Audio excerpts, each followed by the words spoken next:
तो बाबर का जो खून है वो मिश्रित खून है, जेनेटिक मॉडिफाइड खून है। माता की ओर से चंगेज खान का वंशज है जो क्रूरतम शासक था, लाखों की संख्या में हत्याएं की थी अपने साम्राज्य विस्तार के लिए। पिता तैमूर ये भी वैसा ही खूंखार था, लेकिन इसमें दोनों ही गुण था। आप देखेंगे कि जिस व्यक्ति का जैसा रक्त होगा यानी जैसा वंश होगा वैसा ही उसका संस्कार भी विकसित हो जाता है। तो तैमूर की ओर से था तो थोड़ा सा शिष्ट था, सभ्य था। तैमूर की ओर से होने के कारण थोड़ा सा सभ्य भी था, यानी ये परिस्थितियों को समझता था, लोगों को समझता भी था, और जब अवसर पाता था तो वो खूंखार भी बन जाता था। ये जो क्वालिटी बाबर में थी ये एक अनोखी क्वालिटी थी और भारत विजय में इसका बहुत सहायक रहा। जब अवसर पड़ता था तो दानवीर बन जाता था, कलंदर बन जाता था, अपने आप को कलंदर कहने लगता था, लोगों को लाखों के दिनार दान में दे देता था, लेकिन जब जरूरत पड़ता था तब संहार भी करता था। ये क्वालिटी था बाबर में। दूसरा क्वालिटी जो बाबर में था वो यूपीएससी एस्पायरेंट वाला क्वालिटी था जो उसको सफल बनाया। जो यूपीएससी एस्पायरेंट को क्वालिटी चाहिए वो क्वालिटी भी था बाबर में। क्या क्वालिटी था? उसमें दृढ़ निश्चय था, डिटरमाइंड माइंड था, एकदम निश्चय जो कर लिया तो कर लिया, और सहनशीलता भी था, विचलन नहीं था कि एक बार रिजल्ट नहीं हुआ तो अगले बार नहीं देंगे, छोड़ करके फील्ड से आउट हो गए, नहीं, वो पूरा दृढ़ता के साथ, स्थिरता के साथ, शांत चित्त के साथ अवसर की तलाश करता था और मौका मिलने पर पीटी भी क्वालिफाई करता और मेंस भी क्वालिफाई करता था। तो ये तीन ऐसे कैरेक्टर थे जो बाबर के पास, जो उसको बादशाह बना दिया। शुरुआत कैसे हुई इसकी राजनीतिक महत्वाकांक्षा की? तो फरगना के राज्य को वो चाहता था कि जो उसके तैमूर के वंशज की जो क्षेत्र है ईरान में, यहां पे एक राज्य था तैमूर का, उसका नाम था समरकंद। वो हमेशा उसकी इच्छा होती थी कि वो इसको कब्जे में कर ले। इसको कब्जा में कर लेगा तो इसकी जो मान्यता है मिडिल एशिया में वो सर्वस्वीकृत हो जाएगी। हमेशा कोशिश करता रहा कि इसको अपने में मिला ले। ये इसके चाचा के कब्जे में था, लेकिन कभी सफल नहीं हुआ। एक बार सफल हुआ था, लेकिन कुछ दिनों के लिए। Sorry sir, hello. हाँ बोलो सर, ये ऐसा क्यों करना चाहता था? मतलब क्यों मिलाने की कोशिश करते थे? ऐसा इसलिए करना चाहता था क्योंकि ये जो समरकंद था तैमूर के समय में एक बहुत ही पॉपुलर सिटी हुआ करता था, पॉपुलर कैपिटल हुआ करता था, कल्चरली इकोनॉमिकली बहुत साउंड था। अगर इस पे कब्जा कर लेता तो इसकी प्रतिष्ठा और जो पहचान है वो मिल जाता। जैसे आप ऐसे कल्पना करो, किसी क्षेत्र विशेष में जाते हो तो आप कोशिश करते हो कि उस क्षेत्र का जो सबसे समृद्ध इलाका है वो कब्जे में आ जाए। जैसे आप किसी राज्य में रहते हो तो क्यों जाते हो कि हम राजधानी में रह करके पढ़ें, राजधानी में रहें, मेट्रो, उससे आगे अब हम बढ़ गए हैं मेट्रो सिटी में, उससे भी आगे कॉस्मोपॉलिटन सिटी में जाना पसंद करते हैं। तो इसीलिए क्योंकि यहां जब पकड़ हो जाएगा, यहां की सत्ता हासिल हो जाएगी, देन मिडिल एशिया में इसका सम्मान बढ़ जाएगा, इसकी शक्ति बढ़ जाएगी। जैसे हर एक छोटा सा छत्रप या पॉलिटिकल पार्टी का ख्वाब होता है कि वो दिल्ली की सत्ता पर हासिल कब्जा कर ले, दिल्ली पहुंच जाए। उसी तरह से इसका मकसद यही था कि ये बहुत बड़ा सांस्कृतिक केंद्र भी था, आर्थिक प्रतिष्ठान भी था, व्यापारिक प्रतिष्ठान भी था, और प्रशासन का, मिडिल एशिया का प्रशासन का एक रोल मॉडल था। तो चाहता था कि यहाँ की सत्ता इसके कब्जे में आ जाए, लेकिन बेचारा कभी सफल नहीं हो पाया। अब क्या करे भाई? एक बार ऐसा स्थिति आया कि इसका ये राज्य भी चले गया और ये राज्य भी चले गया। इधर भी कुछ दिन इधर जब कब्जा किया था तो उसके बाद इधर विद्रोह हो गया और उसके चाचा इधर भी कब्जा लिए। ऐसी स्थिति में बेचारा 1 वर्षों तक मारा फिरता रहा। 1 वर्ष तक ये घूमता फिरता रहा। इसका जीवन समझ लीजिए कि ठोकर खाने में बीत गया। फरगना और समरकंद भी गया, अंदीजान भी गया, और ये बेचारा स्थिति इसकी बुरी से बुरी हो गई। और ये करीब 1500 ईस्वी में ये राजनीतिक निर्वासन या पॉलिटिकल कह सकते हैं कि पॉलिटिक्स से पूरी तरह से बाहर हो गया। लेकिन ये परिस्थिति उसको बहुत सबक सिखाया। जब वो ठोकर खाया, घूमा, तो उसको बहुत कुछ सबक मिला। मिडिल एशिया का ये राजनीतिक विफलता उसके लिए अब एक नया क्षेत्र तलाश करने का अवसर देने लगा। वो कहाँ जाए, ये था सुल्तान, इसके पास कोई राज्य नहीं था। अब इस तलाश में ये भटकने लगा। इसको अवसर मिला अफगानिस्तान के काबुल में आने का। अब काबुल से, यहां से इसका भारत की ओर प्रवास की कहानी शुरू होती है। यहां तक आपको समझ में आया? थोड़ा सा ही बात समझना, ज्यादा उधर के बारे में जानना नहीं है, क्योंकि आपसे उधर के कोई सवाल पूछे नहीं जाएंगे। लेकिन जब तक आपके दिमाग में उसके बारे में, उधर के बारे में समझ नहीं होगा, देन इधर थोड़ा सा कंफ्यूजन होता रहेगा। वहां तक क्लियर है? Yes sir, clear.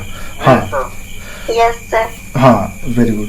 तो अब वहां से अब इसकी शुरुआत काबुल में होती है। काबुल वो आता है और ये काबुल 1504 में आक्रमण करता है। डेट याद रखने की जरूरत नहीं है, फिर भी लिख लो। अब ये बेचारा यहाँ से राजनीतिक निर्वासन के बाद 1504 में काबुल आता है। अफगानिस्तान, ये क्षेत्र है अफगानिस्तान का, इधर है पाकिस्तान और ये आपका एरिया है हिंदुस्तान का। पहले भारत का मतलब होता था कि ईरान के सीमा तक ये सब भारत ही था। इधर मलेशिया, जावा, सुमात्रा, कंबोडिया, ये सब भी भारत का ही हिस्सा था। श्रीलंका भी भारत का ही हिस्सा था। इधर नेपाल, भूटान, सब भारत ही था। भारत का मतलब ईरान के बाउंड्री से लेकर के दक्षिण पूर्व एशिया के सारे देश, इधर हिमालय में स्थित जितने भी देश हैं, नेपाल, भूटान, ये सब, और इधर श्रीलंका। भारत का मतलब ये होता था। हमेशा भारत के प्रत्यक्ष और परोक्ष नियंत्रण में ये सब क्षेत्र रहा है। भारत अभी तक 1971 तक लगभग 14 बार बटा है। 14 टुकड़े में भारत का विभाजन हुआ है, जो हम लोग कभी बात करेंगे। तो अब आता है ये काबुल में 1504 में। ये काबुल का विजय अकबर, बाबर के लिए भविष्य का एक रास्ता सौंप देता है कि कैसे उसको भारत विजय करना है और कैसे भारत ही आना है। अब सवाल ये उठता है कि वो भारत क्यों आना चाहता था। ये काबुल विजय हो गया, तो काबुल में ही सिमट के रह जाता। भारत क्यों आना चाहता था? कोई अपने दिमाग से बताओ क्यों आना चाहता होगा? सर, इसका जियोग्राफिकली भी अच्छा है और सब पॉलिटिकली तो मतलब बहुत अच्छा क्षेत्र विस्तार से, हर तरह से ये सांस्कृतिक भी अच्छा था। और जियोग्राफिकली में सर सारी चीजें आ जाएंगी, मतलब जैसे इसका समुद्री मार्ग हो गए जुड़े हुए, और व्यापारिक क्षेत्र से भी, मतलब राजनीतिक तो था ही, पॉलिटिकली भी था, और इसी में जियोग्राफिकली में लेंगे तो हम दोनों तीनों ही डायमेंशनली हम कवर अप कर सकते हैं। सांस्कृतिक भी था। ठीक है, याद रखो, बहुत अच्छा है। कौन बोला है, कौन जवाब दिया है? संकल्प सर। संकल्प, बहुत अच्छा। Yes sir. तो ये जो भारत के बारे में, भारत की ओर आकर्षण कोई नया नहीं था विदेशियों का। ऐसा नहीं है कि बाबर ही पहले आया है, इससे पहले भी कई वंश या कई पीढ़ी आया। पहलव आए, यूनानी आए, शक आए, कुषाण आए, सब आए हैं भारत। क्यों आए हैं? इसका मतलब यह था कि भारत कहीं ना कहीं समृद्ध होगा, रिच होगा। किस मामले में? इकोनॉमिकली, कल्चरली, सब मामले में रिच था। भारत जो सोचता था वही दुनिया सोचता था लंबे कालखंड तक। जैसे जैसे हम लोग इतिहास पढ़ेंगे, आप लोग एंशिएंट हिस्ट्री पढ़े होंगे, तो भारत जो सोचता था, जैसे आज यूरोप और अमेरिका जो सोचता है, तो पूरा दुनिया सोचता है। माइक ऑफ कर लो, किसी का माइक ऑन है? किसी का माइक ऑन है? प्लीज माइक ऑफ कर लो।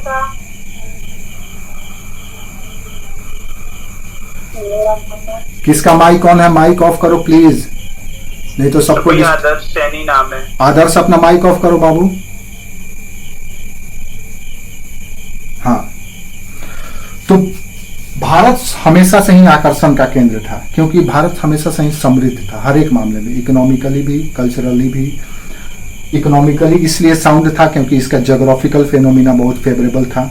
यहाँ पे, यहाँ का मौसम, आप अगर यहाँ का वेदर देखें तो इक्वेटोरियल से लेकर के पोलर क्लाइमेट तक मिलता है। यहाँ हर एक तरह का मौसम मिलता है, इसलिए इकोनॉमिकली ये बहुत साउंड था। और हर एक दुनिया के हर एक देश चाहते थे कि एक बार भारत जरूर जाए, वहाँ के पैटर्न को, वहाँ के एजुकेशन सिस्टम को, वहाँ के पॉलिटिकल सिस्टम को, सब कुछ देखें, समझें, और मौका मिले तो कब्जा भी ले। कभी भी याद रखो, अमीर किसी गरीब के घर में हमला नहीं करता है। गरीब जो अभाव में है वही अमीर के घर में चोरी डकैती करने जाता है। तो इसका मतलब यह है कि बाबर को जरूरत थी भारत को लूटना, मजबूरी थी।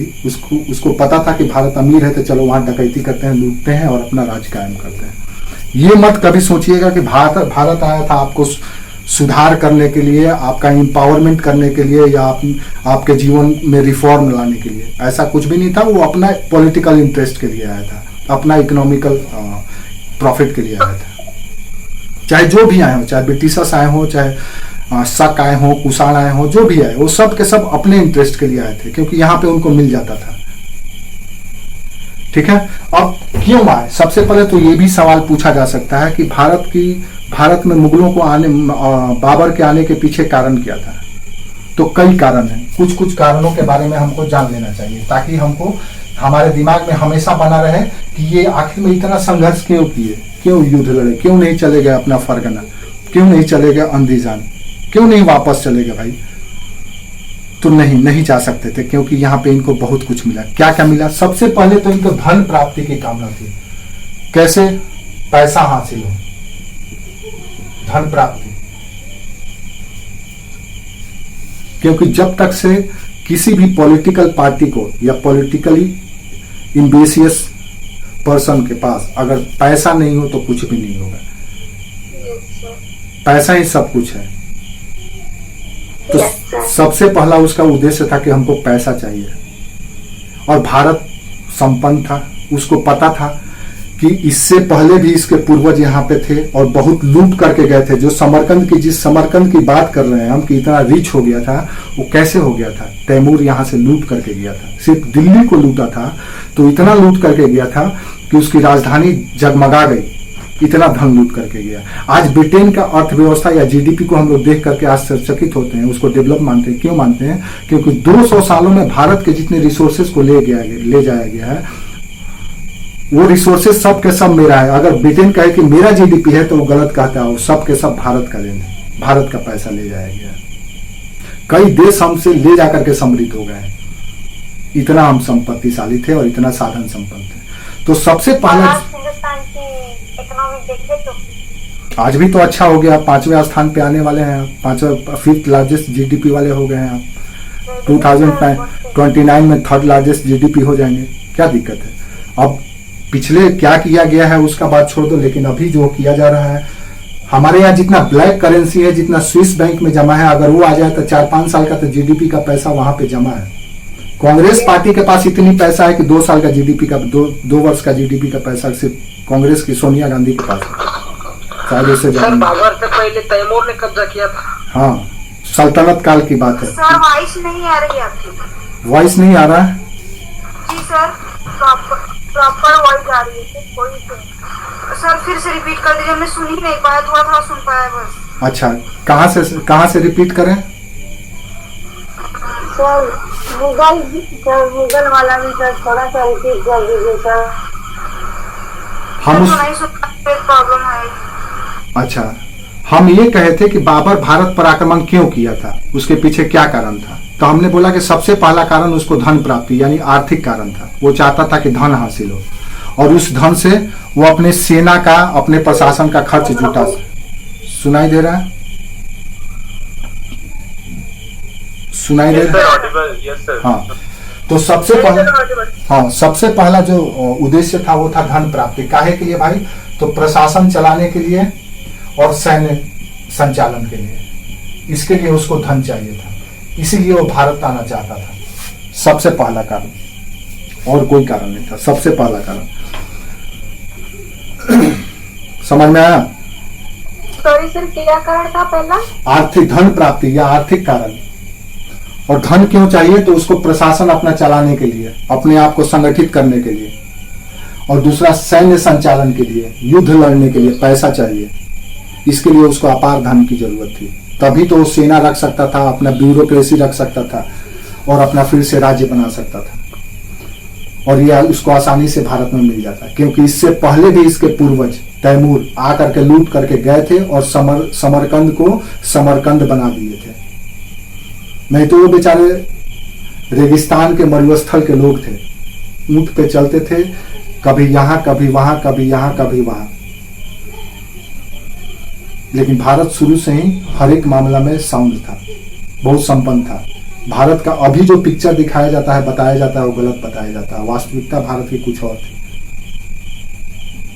तो उससे आकर्षित होकर के धन प्राप्ति के लिए भारत पर आक्रमण सबसे पहला कारण था। दूसरा कारण था इसका पॉलिटिकल एम्बिशन, राजनीतिक महत्वाकांक्षा। ये सब थोड़ा थोड़ा आप लोग समझ लो ताकि आपको बाबर के बारे में, बाबर की मानसिकता, बाबर की स्ट्रेटेजी समझ में आ जाएगा। दूसरा था राजनीतिक महत्वाकांक्षा, पॉलिटिकल एम्बिशन। ये क्या था? दरअसल बाबर के पास कोई राज्य नहीं रह गया था, वो फुटबॉल की तरह हो गया था, मारा मारा फिरता था। कुछ उसके अपने विश्वस्त लोग थे, घोड़ा था, और उसके कुछ विश्वस्त लोग 100-200 के लोग थे, घूमते फिरते रहते थे। जब वो समरकंद से और फरगना से निकाला गया, काबुल में आया, काबुल को जीता, और उसके बाद अब चाहने लगा कि अब हम उधर नहीं जाएंगे, क्योंकि उधर के जो लोग हैं, मिडिल एशिया के लोग, इसको भगा दे रहे थे। कभी चंगेज खा का कोई वंशज आकर के उसके एरिया पर कब्जा कर लेता था, कभी कोई तैमूर का दूसरा पीढ़ी चाचा लोग आकर के इसको भगा देते थे। तो वहां ही बेचारा लड़ नहीं पाता था, तो वहां लड़ नहीं पाता था, तो यहाँ आकर के अपना उसको अवसर मिला। इसके सेकंड ऑप्शन आपने बताया ना, पॉलिटिकल, राजनीतिक महत्वाकांक्षा, राजनीतिक महत्वाकांक्षा, राजनीतिक महत्वाकांक्षा। तो सर इसको इंग्लिश में political ambition, political ambition. Okay, thank you so much. Political ambition. तो राजनीतिक महत्वाकांक्षा क्या था? तो राज्य की स्थापना, एक सुदृढ़ राज्य की स्थापना, एस्टेब्लिशमेंट ऑफ स्टेट, राज्य की स्थापना। राज्य की स्थापना करना चाहता था, कहां से कहां तक? अफगानिस्तान से लेकर के दिल्ली तक वो चाहता था मेरा राज्य हो जाए, क्योंकि ये संपन्न एरिया है, रिच एरिया है। यहां पे अगर राज्य हो गया तो फिर हमको मिडिल एशिया जाने की जरूरत ही नहीं पड़ेगा, इसीलिए यहां पर वो आना चाहता था। ठीक है।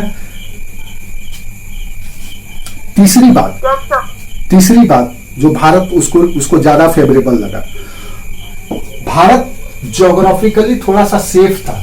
जैसा कि शायद संकल्प या किसी ने बताया था शुरू में कि भारत ज्योग्राफिकली सेफ था। हिंदू कुश, एल्ब्रूज, इस तरह के पर्वत एक प्राकृतिक सीमा निर्धारित करते थे, सुरक्षा दीवार के रूप में थे। इसीलिए वो चाहता था कि अगर हम इस पार रहें तो हमको मिडिल एशिया से आक्रमण होने का डर नहीं रहेगा। तो तीसरा कारण था, उसको सामरिक सुरक्षा मिल जा रहा था।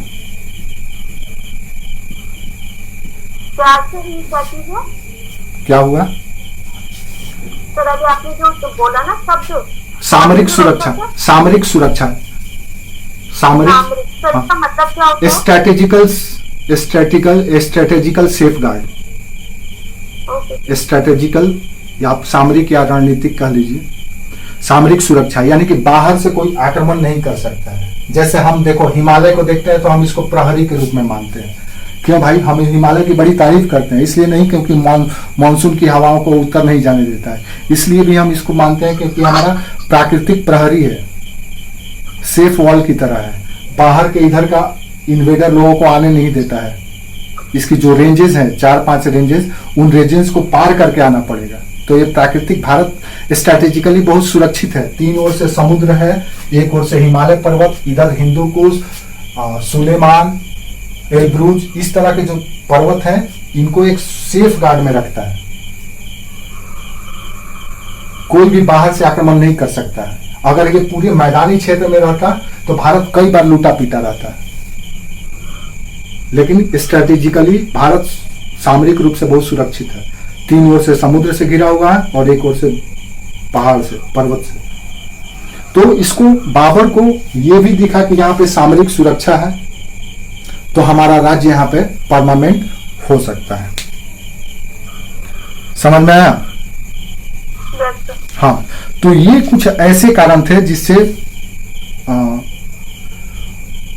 भारत पर आक्रमण कर इसको कब्जा करना या नियंत्रण में लेना चाहता था। एक और बात है कि उसको एक इंस्पिरेशन भी मिल रहा था। सबसे महत्व, जब तक से किसी व्यक्ति को इंस्पिरेशन नहीं मिलता है, प्रेरणा नहीं मिलता है, तो बहुत मतलब उसका योगदान या उसका कार्य करने का शैली जो है कहीं ना कहीं प्रभावित होता है।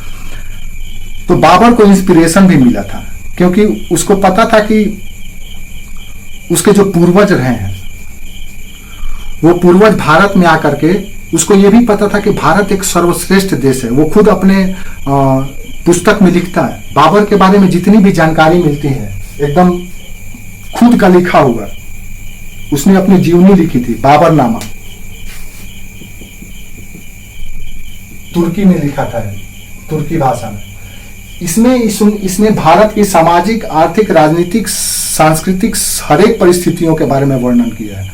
और उसने स्वयं इस अपने पुस्तक में, बाबरनामा में लिखा है कि भारत एक सर्वश्रेष्ठ देश था, ग्रेट कंट्री।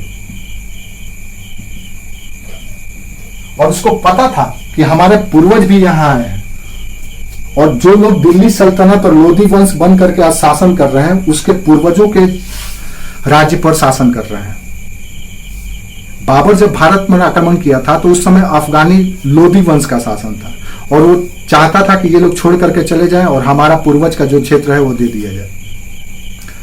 तो उसको अभिप्रेरणा मिलता था, इंस्पिरेशन मिलता था। जैसे आज भी हम लोग देखते हैं, कभी कभी क्या होता है, कुछ होता है हम लोगों के साथ तो हम लोग कॉलर खड़ा करके बोलते हैं कि हम इस खानदान के हैं, हमारे पूर्वज ऐसे थे तो वो ऐसे थे, और हमको थोड़ा सा कॉन्फिडेंस आता है। तो बाबर को ये कॉन्फिडेंस हासिल था। उसको पता था कि हमारे पूर्वज आ चुके हैं, सत्ता हथिया चुके हैं और लंबे समय तक शासन किए हैं, तो हम भी कर सकते हैं। तो ये कुछ ऐसे कंडीशन थे जिससे बाबर का मनोबल बढ़ा और बाबर सोचा कि हम भी अपनी सत्ता यहां पर स्थापित करें। ये तो हुआ बाबर की ओर से कि क्यों बाबर चाहता था। तो क्या बाबर के सिर्फ चाहने से उसको भारत की सत्ता हासिल हो जाती? पता चलेगा नहीं। तो कोई ना कोई ऐसे कारण होगा जिस कारण से यहां पे उसको कह सकते हैं कि अवसर मिला कि जिससे वो अपने राज्य की स्थापना कर सके। तो दूसरा जो पहलू है वो है कि बाबर के लिए कौन सी ऐसी सहायक परिस्थिति थी या फेवरेबल कंडीशन था जिससे बाबर अपनी सत्ता की स्थापना भारत में कर सका। तो हम लोग बचपन से जानते हैं कि जब हम लोग आपस में लड़ते हैं तो दूसरा फायदा उठाता है। भारत की स्थिति भी कुछ इसी तरह की थी। बाबर अपने किताब या अपनी पुस्तक बाबरनामा में इसकी चर्चा करता है। वो कहता है कि भारत में दो तरह के राज्य थे। बताता है, अब हम बात ये करने वाले हैं कि कौन से ऐसे फेवरेबल कंडीशन थे जो बाबर की जो महत्वाकांक्षा थी उस महत्वाकांक्षा को साकार किया। तो एक तो बाबर के पक्ष का हम समझ लिए, अब भारत के पक्ष को समझते हैं कि कौन से ऐसे फेवरेबल कंडीशन था या सहायक परिस्थिति था जिससे बाबर अपने मकसद को सफल बनाया या मकसद को हासिल किया। तो बाबर कहता है कि यहाँ का जो पॉलिटिकल कंडीशन था वो बड़ी फेवरेबल था और उसी पॉलिटिकल कंडीशन का फायदा उठा करके इसने अपनी सत्ता स्थापित कर ली। तो अपने बाबरनामा पुस्तक में कहता है कि भारत में 5 मुस्लिम राज्य थे और 2 काफिरों का राज्य था। यानी कि भारत में कुल 7 प्रमुख राज्य थे, 7 मेजर स्टेट। ये याद रखिएगा, ये बाबरनामा में क्लियर लिखा गया है, वो उसने खुद लिखा है। इसीलिए बाबर का उपाधि भी था। बाबर को कहा जाता था कि वो जीवनी लिखने का यानी बायोग्राफी लिखने का राजकुमार था। राजकुमार, प्रिंस ऑफ बायोग्राफर, जीवनी लिखने वाला राजकुमार भी उसको कहा जाता है। उसके लिए एक और टर्म यूज किया जाता है, आजीविका ढूंढने वाला सैनिक, क्योंकि वो मारा फिर रहा था।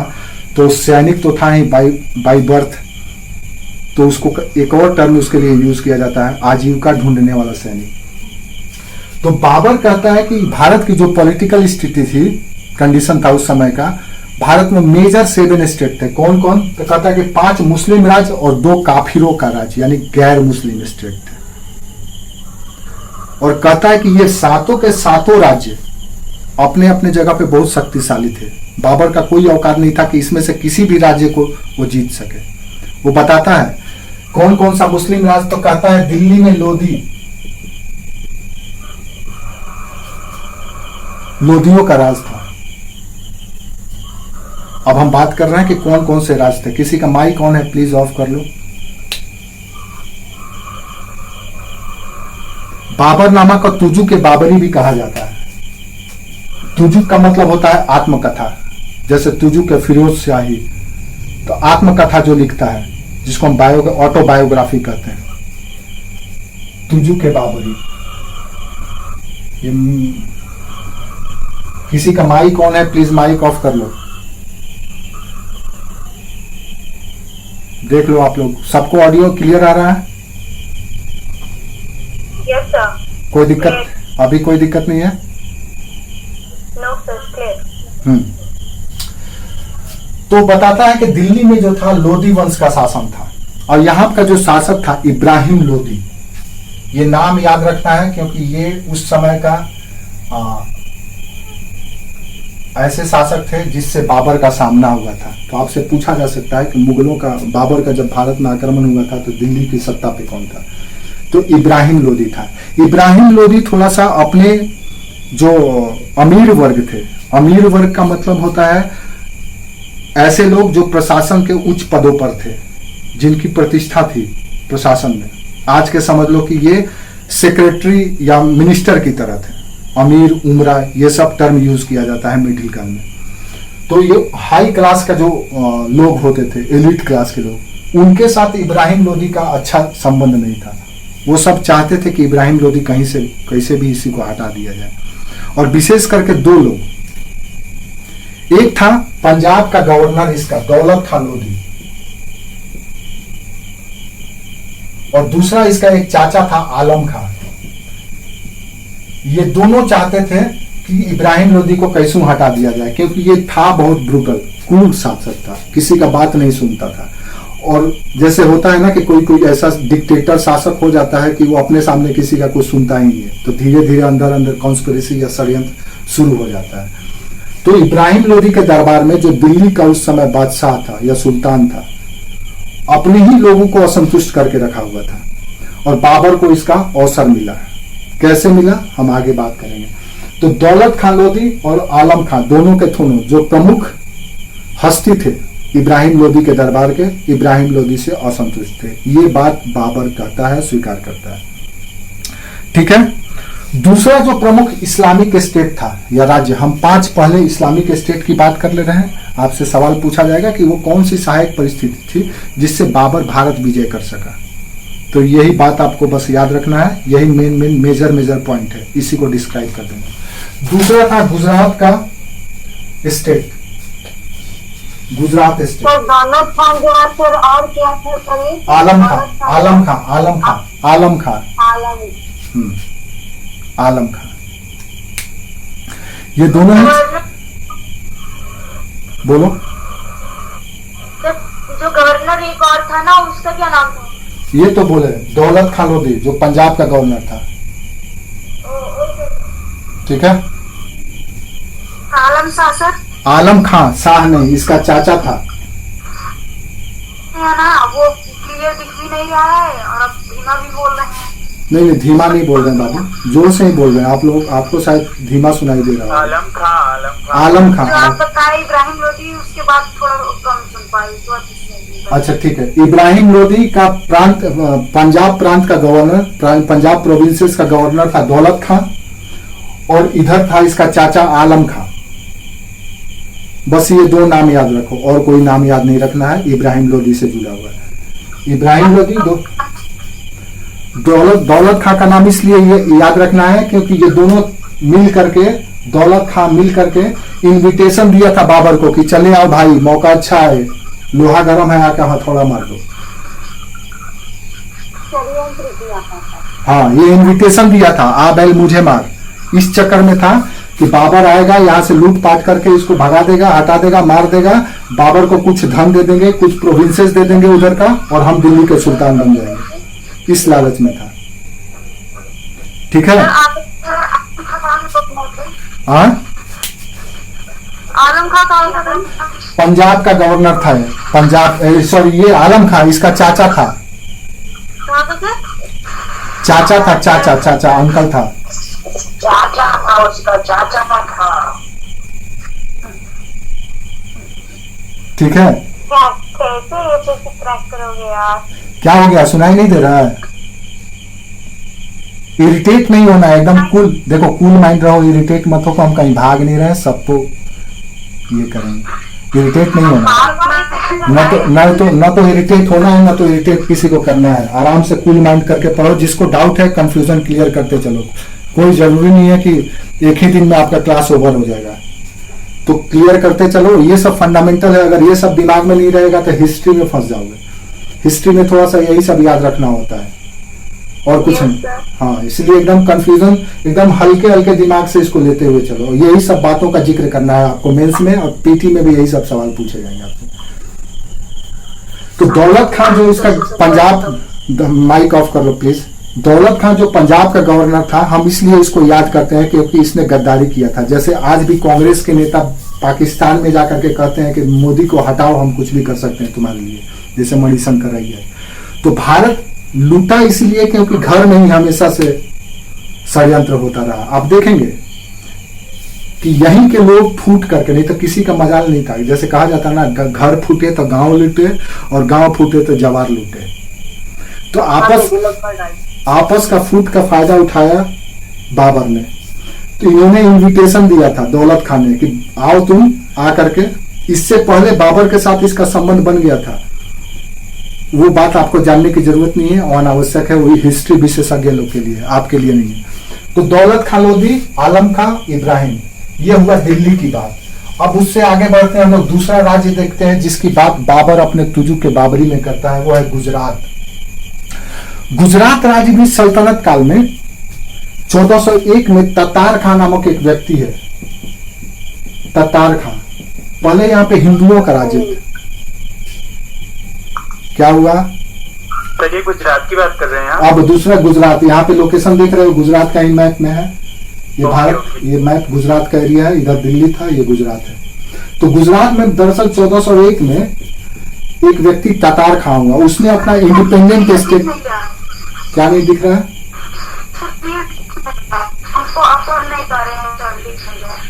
अच्छा, आपको दिखाई नहीं दे रहा है? बाकी लोगों को दिख रहा है क्लियर? यस सर, क्लियर दिख रहा है। हाँ। आपने ऊपर 14 से 1। हाँ, ततार खां। ततार खां जो था, हम थोड़ा सा गुजरात के बारे में जान लेते हैं कि गुजरात क्या अपना इंपॉर्टेंस रखता था उस समय। तो 1401 में ततार खां नामक एक व्यक्ति हुआ जिसने अपना इंडिपेंडेंट स्टेट बना लिया, दिल्ली सल्तनत से अलग। फिरोज शाह तुगलक के समय में वो अपने आप को अपना सेपरेट बना लिया। और इसी में एक व्यक्ति, एक शासक हुआ मोहम्मद बेगड़ा। अक्सर पूछा जाता है मोहम्मद बेगड़ा कहाँ का शासक था, तो ये याद रखो, मोहम्मद बेगड़ा गुजरात का ही शासक था। और इसके समय में गुजरात की प्रतिष्ठा बढ़ी, मोहम्मद बेगड़ा के समय में। गुजरात, बोलो सर, मोहम्मद बेगड़ा जो आपने बताई कौन से थे? ये गुजरात का शासक था, मुस्लिम इस्लामिक शासक, मुस्लिम शासक, ततार खां के वंशज में। गुजरात इसके समय में, गुजरात राज्य का इसके समय में चतुर्थ, दिखाई नहीं दे रहा? सर कोई स्क्रीन पे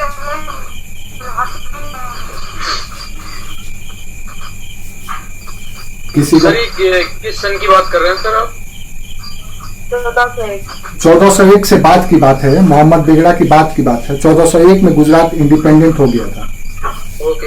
हाँ, अब आपको यहाँ पे ईस्वी याद नहीं रखना, हम सिर्फ ईस्वी इसलिए बता दिए ताकि आप इंडिपेंडेंट कब हुआ था याद रखो। दिल्ली सल्तनत से अलग होकर के इंडिविजुअल या इंडिपेंडेंट स्टेट के रूप में इसको रिकॉग्निशन कब मिला, अपनी पहचान कब मिली, तो 1401 में ततार खां के द्वारा। ये इसलिए नाम बता दिए क्योंकि ये अपने आप में सवाल है, प्रश्न पूछा जा सकता है, इसीलिए हम यहाँ पे मेंशन कर दिए कि गुजरात की स्वतंत्र सत्ता की स्थापना किसने की थी, तो ततार खां ने की थी।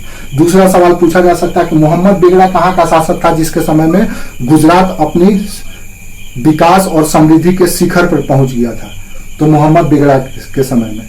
ठीक है,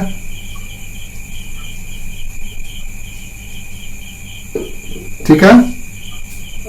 अब तीसरा जो पॉइंट है, जब बाबर भारत में आक्रमण किया था और वो गुजरात का शासक जो चाहता था कि बाबर भारत में आक्रमण करे, वो था मुजफ्फर शाह द्वितीय,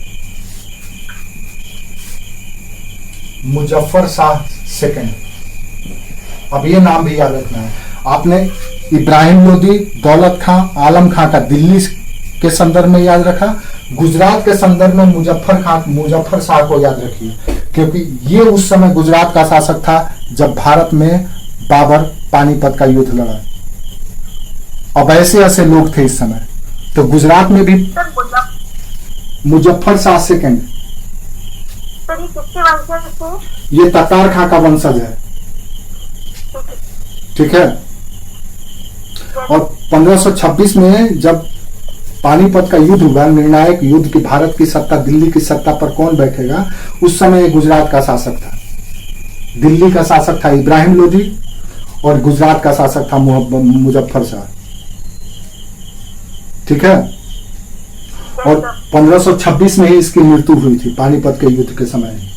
तो गुजरात का पॉलिटिकल स्थिति याद समझ में आ गया कि मात्र 150-125 वर्षों का इसका इंडिपेंडेंट हिस्ट्री था।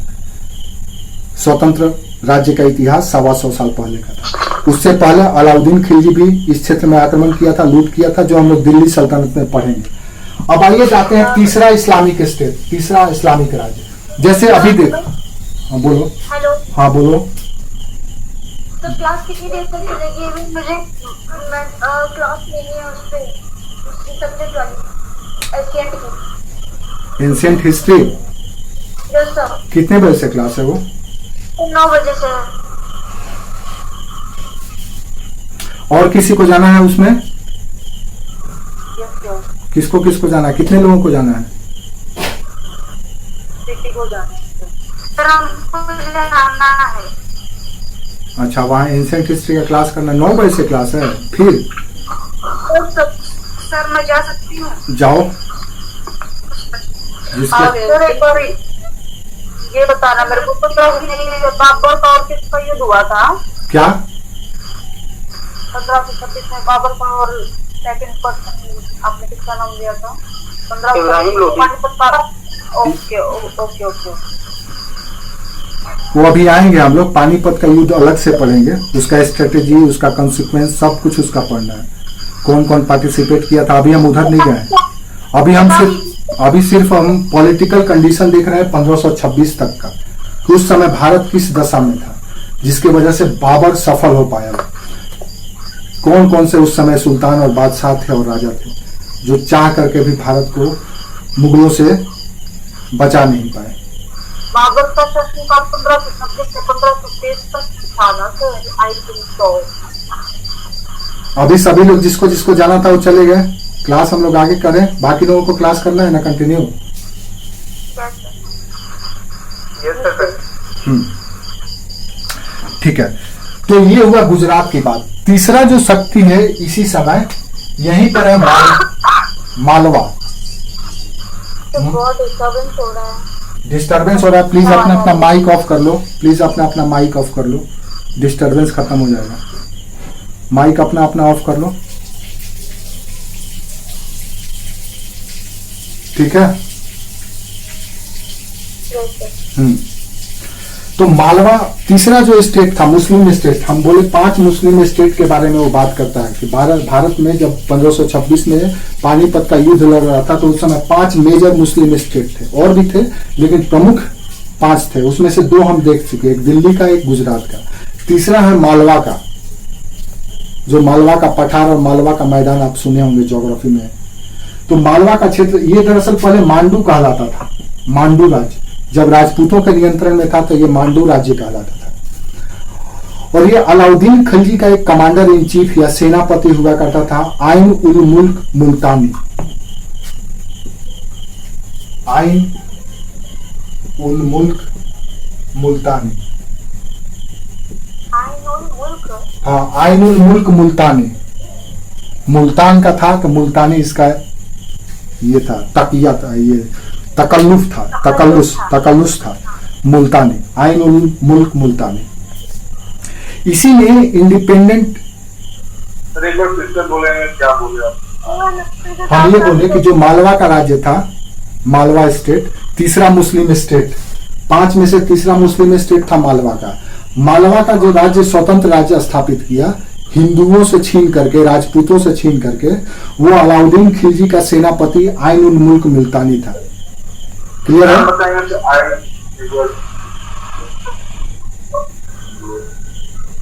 ठीक है। तो किसने चुना था वो एक बार क्लियर नाम। आइन, देखो देखो इधर देखो, आइन बोर्ड पे दिख रहा है। और नहीं दिख रहा है। देखो हम फिर, हाँ हम फिर से लिख देते हैं, देख लो इधर, यहाँ पे देखो लिख रहा है आइन उल मुल्क मुल्तानी, आइन उल मुल्क मुल्तानी।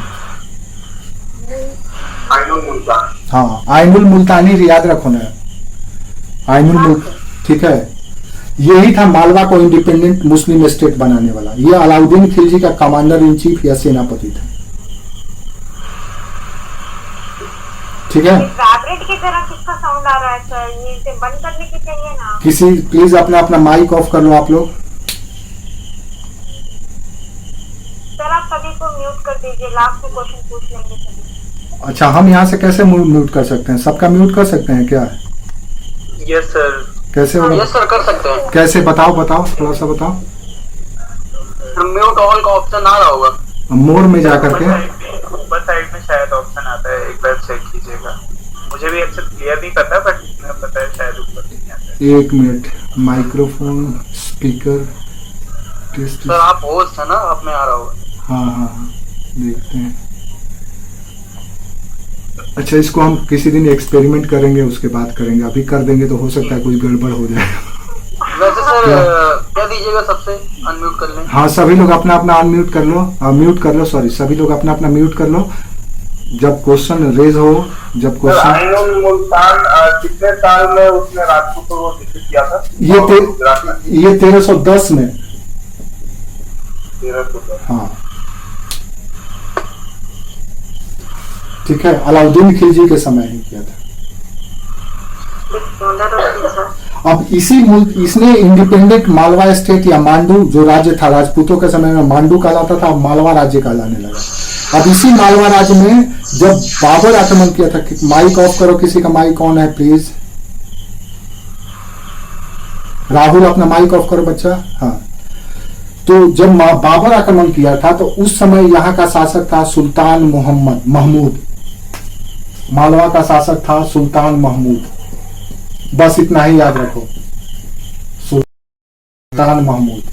3 राजा हो गए, 3 सुल्तान हो गए, 3 बादशाह हो गए जब बाबर भारत में आक्रमण किया था।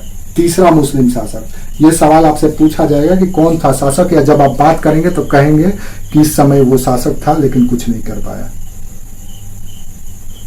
ठीक है। चौथा जो स्टेट था वो था बहमनी राज्य, जो दक्षिण में था।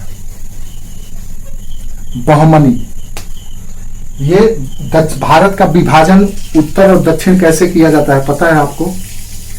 कहां से कहां तक को दक्षिण कहा जाता है, कहां से कहां तक को उत्तर कहा जाता है, ये पता है आप लोगों को? नहीं सर। ठीक है, तो याद रखो हम, पता है सर। ठीक है।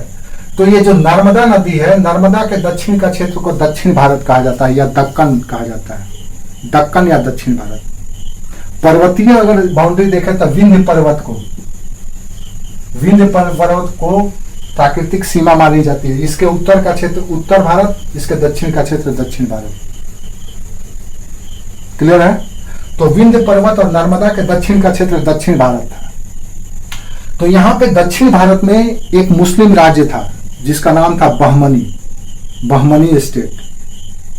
और ये मोहम्मद बिन तुगलक, जब दिल्ली में सुल्तान था मोहम्मद बिन तुगलक, उसी समय यहाँ के छोटे छोटे जो अमीर थे, सूबेदार, उन्होंने अपने स्वतंत्र राज्य बना लिए। क्योंकि मोहम्मद बिन तुगलक, आप लोग शायद सल्तनत का हिस्ट्री पढ़े होंगे, तो बहुत एक्सपेरिमेंटल सुल्तान था, बहुत एक्सपेरिमेंट करता था वो। लेकिन उसका एक्सपेरिमेंट कभी भी सक्सेस नहीं हुआ। दूरदृष्टि रखता था, फ्यूचरिस्टिक अप्रोच था, बट वो सक्सेस नहीं हो पाया था। तो इसी के समय में बहमनी राज्य की स्थापना की गई थी अलाउद्दीन हसन बहमन शाह के द्वारा, बहमनी राज्य। अब हम इसको मिटाते हैं। जो करते थे सर, हाँ एक्सपेरिमेंट जो करते थे उसका ये नाम है, अभी जो आप बताएं। हाँ बहुत जो एक्सपेरिमेंट अभी जो बोल रहे सर करते थे, उनका नाम हाँ सर। हाँ, अभी आप जो नाम मोहम्मद बिन तुगलक। ये बहुत अच्छा शासक था, बहुत अच्छा दूरदृष्टि रखता था, बहुत मतलब मल्टी डायमेंशनल पर्सनालिटी था इसके पास। भारत को चाहता था, अपने सल्तनत को चाहता था कि अपने एक अच्छे मुकाम पे ले जाए। वो सिकंदर की तरह चाहता था कि विश्व विजेता भी बने। बहुत 5 एक्सपेरिमेंट किया, लेकिन पांचों के पांचों फ्लॉप। इसीलिए इसको पागल सुल्तान भी लोग कहने लगे कि ये पागल था, समय से बहुत परे जाकर के सोच लेता था, और समय से ज्यादा परे जाकर के सोचना भी अच्छा नहीं है। और सर इसके बारे में कहा है कि अपनी कैपिटल को बार बार बदलते रहता था। एक बार बदला था, एक ही बार बदला था। दिल्ली से दौलताबाद ले आया था, एक ही बार बदला था। वो चाहता था कि यहाँ पे रहें और यहीं से पूरे सेंटर में हो जाएगा तो पूरे भारत को नियंत्रण में रखेंगे, क्योंकि इधर के जो सूबेदार हुआ करते थे, प्रांतपति, वो कभी कभी इंडिपेंडेंट अपने आप को डिक्लेयर कर देते थे, गिफ्ट विफ्ट देना बंद कर देते थे, इनके आदेशों को मानना बंद कर देते थे। तो वो चाहता था कि हम यहीं अपनी राजधानी बनाएं और यहीं से पूरे भारत को कंट्रोल करें। लेकिन बेचारा का ये एक्सपेरिमेंट भी सफल नहीं हुआ।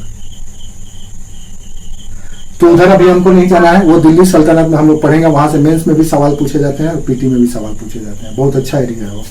अब विशेष करके इसका इकोनॉमिकल पॉलिसी जो था, आर्थिक नीति, जो टोकन करेंसी रिलीज किया था, सांकेतिक मुद्रा, उस पर सवाल पूछा जाता है। टैक्स जो लगाया बढ़ाया गया, उस पर सवाल पूछा जाता है। खुरासान का अभियान पे, ये कुछ ऐसे एक्सपेरिमेंट थे। अभी उधर हम लोग नहीं जाएंगे। तो अब हम बात करते हैं कि दक्षिण में एक बहमनी राज्य था जो सल्तनत के अवशेष पर पैदा हुआ था।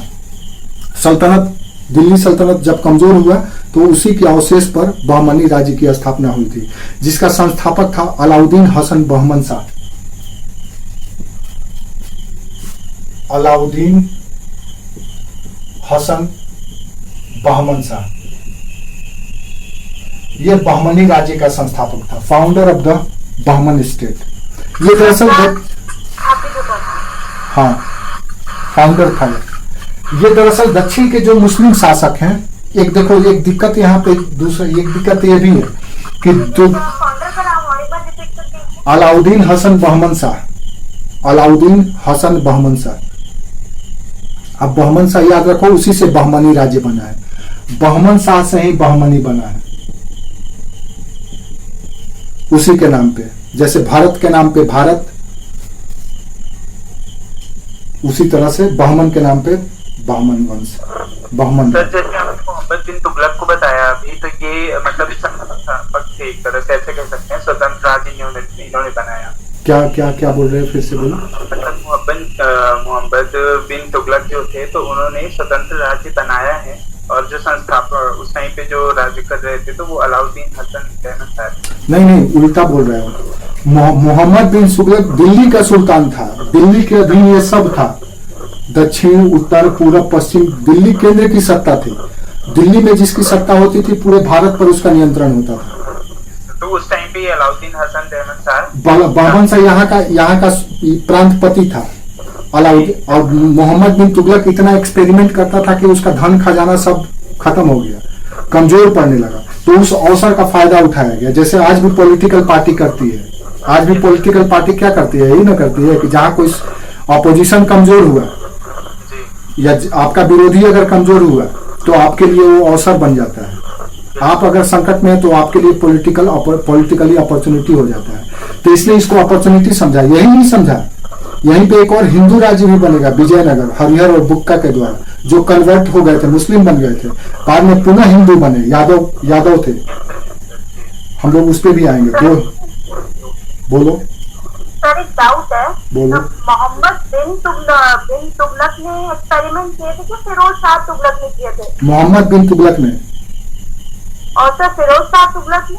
फिरोज शाह तुगलक कुछ नहीं किया था। जो बना बनाया था बस उसी को बनाए रखा था। न कोई नया क्षेत्र विजिट किया, न कोई एक्सपेरिमेंट किया। वो क्या किया तो करप्शन को बढ़ावा दिया। वो क्या किया तो कुछ नए नए एडमिनिस्ट्रेटिव डिपार्टमेंट बनाया, जैसे दीवाने बंदगान, दीवाने खैरात, लोक कल्याण, पब्लिक वेलफेयर पे वो काम किया। वो पब्लिक वेलफेयर का काम करने के लिए जाना जाता है। कोई उसमें उतना दम ही नहीं था, क्योंकि वो जब बना था शासक तो उलेमा के समर्थन से बना था, और वो नहीं चाहता था कि कोई भी ऐसा काम करे जिससे उलेमा नाराज हो जाए, और ये उलेमा के निर्णय के विरुद्ध जाकर के सब काम करता था। कुछ सल्तनत काल में कुछ ऐसे सुल्तान हुए जो उलेमाओं को वैल्यू नहीं देते थे, जैसे अलाउद्दीन खिलजी, मोहम्मद बिन तुगलक। ये लोग उलेमाओं को कुछ समझते ही नहीं थे। जैसे आज नरेंद्र मोदी है, अपने सामने किसी को कुछ समझते ही नहीं है, चाहे वो कुछ भी हो। तो उसी तरह से ये थे मुस्लिम धर्मगुरु।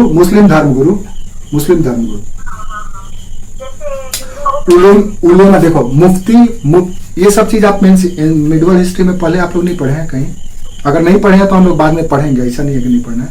देखो, जैसे आपके यहाँ पुरोहित होता है, आपके यहाँ जो पुरोहित होता है इनके यहाँ उलेमा कहलाते हैं। आपके यहाँ जो पुजारी होता है, पंडित, उनके यहाँ क्या कहलाते हैं? मौलवी।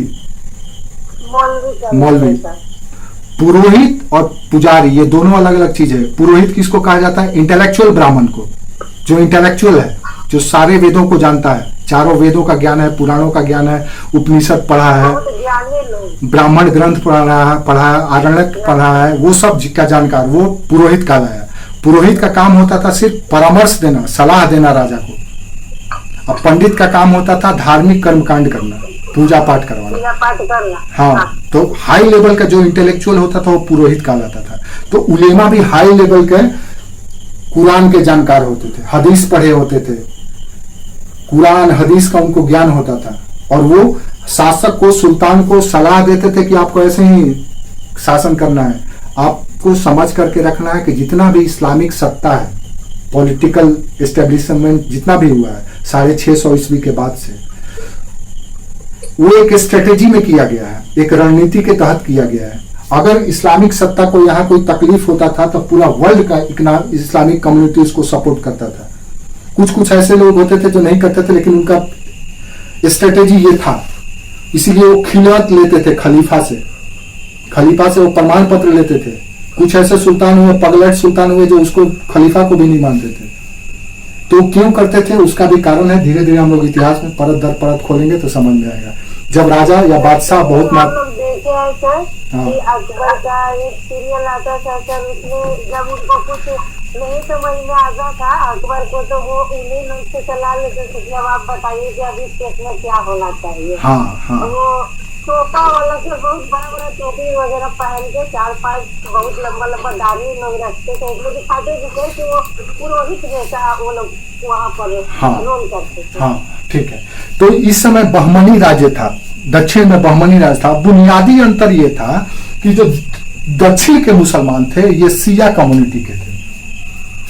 अब इस्लाम में एक समस्या है, इस्लाम का जो सबसे पहला शत्रु है वो बुद्ध पूजक है, यानी कि गैर इस्लामी या गैर मुस्लिम लोग जो बुद्ध पूजा करते हैं, यानी जो सनातन के फॉलोअर है। पहला नंबर दुश्मन वो है। दूसरा जो सेकंड अगर अवसर मिले कि उसका दुश्मन कौन होगा, तो सिया और सुन्नी। तो ये जो दक्षिण के मुसलमान हैं ये सिया हैं, और बाबर जो है वो सब सुन्नी है।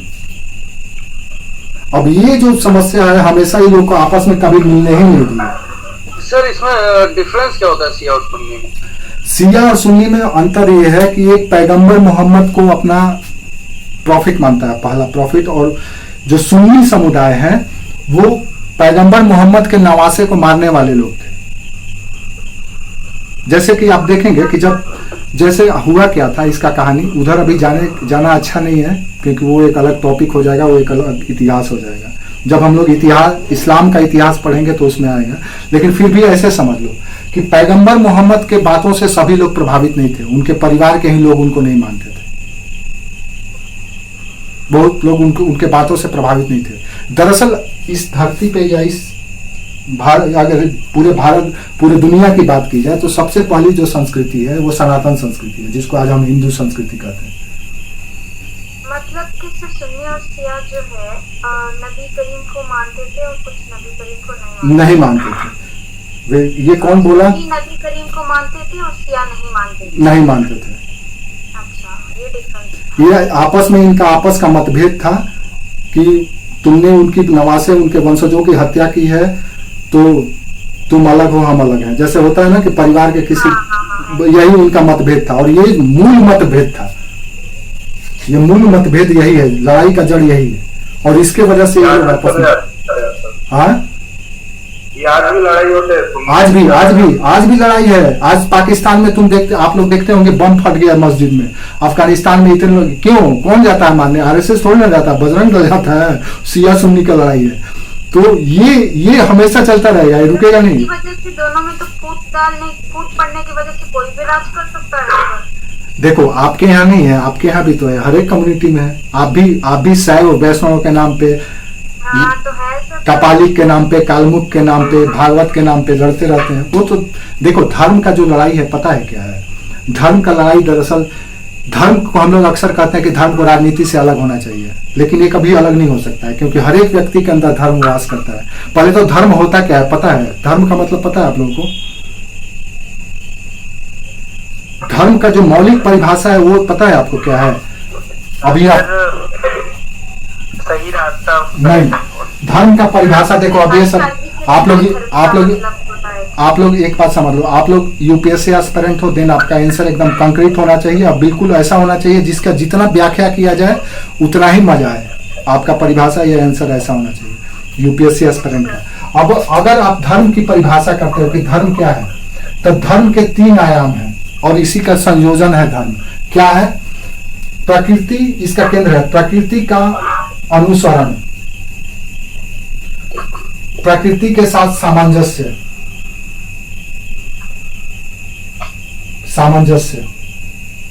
और प्राकृतिक व्यवहार, ये है धर्म। प्रकृति का अनुसरण, प्रकृति के साथ सामंजस्य और प्राकृतिक व्यवहार, ये है धर्म। इन्हीं तीनों से बनता है धर्म। और बाकी आपको जो समझना है आप समझते रहो कि मंदिर में जाना, मस्जिद में जाना, गुरुद्वारा में जाना, ये सब के सब एक प्रैक्टिस है। धर्म यही होता है, प्रकृति का अनुसरण। प्रकृति क्या? अब आपके मन में आता होगा प्रकृति कौन सी चिड़िया की नाम है? तो प्रकृति का मतलब ये होता है कि वो तत्व या ये वो सिस्टम जिसमें हम कोई पहल नहीं कर सकते हैं, जिसमें हम कोई बदलाव नहीं कर सकते हैं, वो गॉड मेड है, जिसका नियंत्रण भगवान के हाथ में। वो सारी व्यवस्थाएं प्रकृति है। सब नेचुरल चीज प्रकृति है, सब नेचुरल चीज प्रकृति है। Very good. नेचुरल प्रकृति के साथ सामंजस्य, कोऑर्डिनेशन, समन्वय या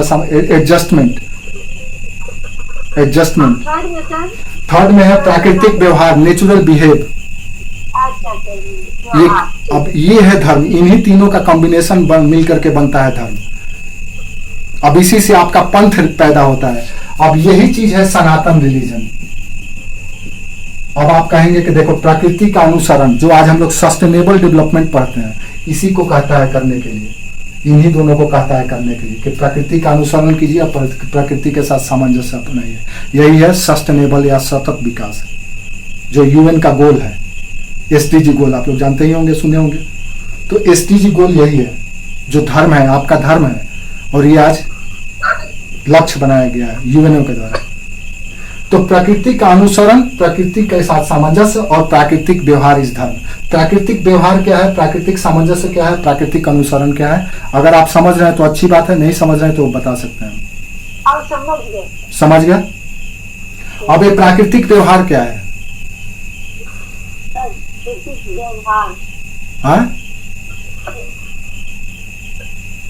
प्राकृतिक व्यवहार क्या है, कोई बता सकता है? देखो हमारे स्क्रीन पे अभी 4 लोग दिख रहे हैं, उन्हीं चारों से हम पूछ रहे हैं। निशा, माही, पूजा और तोहफा। प्राकृतिक व्यवहार, प्रकृति का अनुसरण करना, आई थिंक नेचुरल बिहेवियर। प्राकृतिक व्यवहार का मतलब यह है कि आपको कुदरत ने आपको जो सॉफ्टवेयर आपके अंदर डाला है, जो इनबिल्ट सॉफ्टवेयर है, उसी की तरह आप, हमारा विचार, उसी की तरह आप अपना एक्टिविटी, हमारे धार्मिक विचार नहीं, धार्मिक विचार नहीं।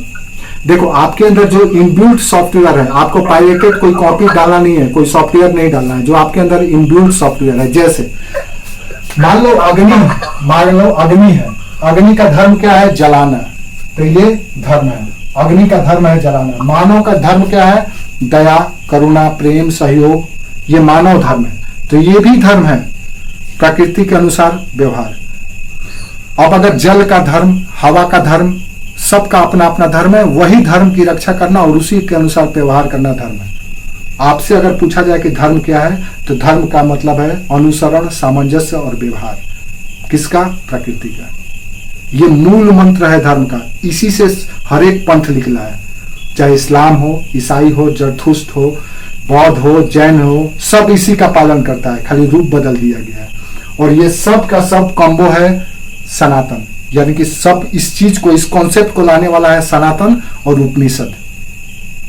उपनिषद ने लोगों तक पहुंचाया, उपनिषद ने लोगों तक पहुंचाया, वेद ने इसको संग्रह किया और वेद से पैदा हुआ उपनिषद। क्योंकि वेद का दार्शनिक व्याख्या करता है उपनिषद, फिलोसॉफिकल एस्पेक्ट को ला करके आपके सामने रखता है उपनिषद। ठीक है, तो यही है धर्म। इसी हर एक धर्म में, चाहे किसी भी धर्म की कल्पना कर लो, आपको इसी के लिए प्रेरित किया जाता है। अब क्या होता है, अब हम जो सनातन संस्कृति है, इसी के लिए वो नदी पूजता है, इसीलिए वो चींटी पूजता है, इसीलिए वो पहाड़ पूजता है, इसीलिए वो पेड़ पूजता है, इसीलिए वो पीपल पूजता है, तुलसी पूजता है, पता नहीं आंवला पूजता है, पता नहीं क्या क्या पूजता है। और हम लोग कहते हैं कि सब पाखंड है।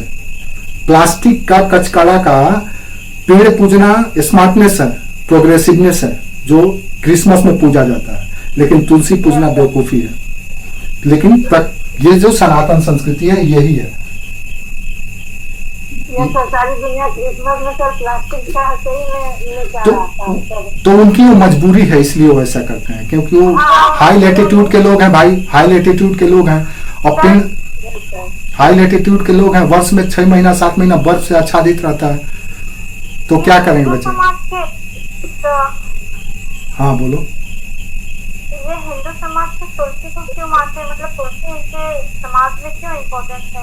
तुलसी का समाज में क्यों इम्पोर्टेंस है? देख बाबू, अभी इस पे चर्चा मत करो, ये धार्मिक टॉपिक है, रिलीजियस टॉपिक है, उधर जाकर के अभी आपको जानने की जरूरत नहीं है। उस पर अगर बात करना होगा तो किसी दिन हम लोग। मेडिसिनल प्लांट तो आज ना हम उसको मान रहे हैं, तुलसी की अपनी एक कहानी है।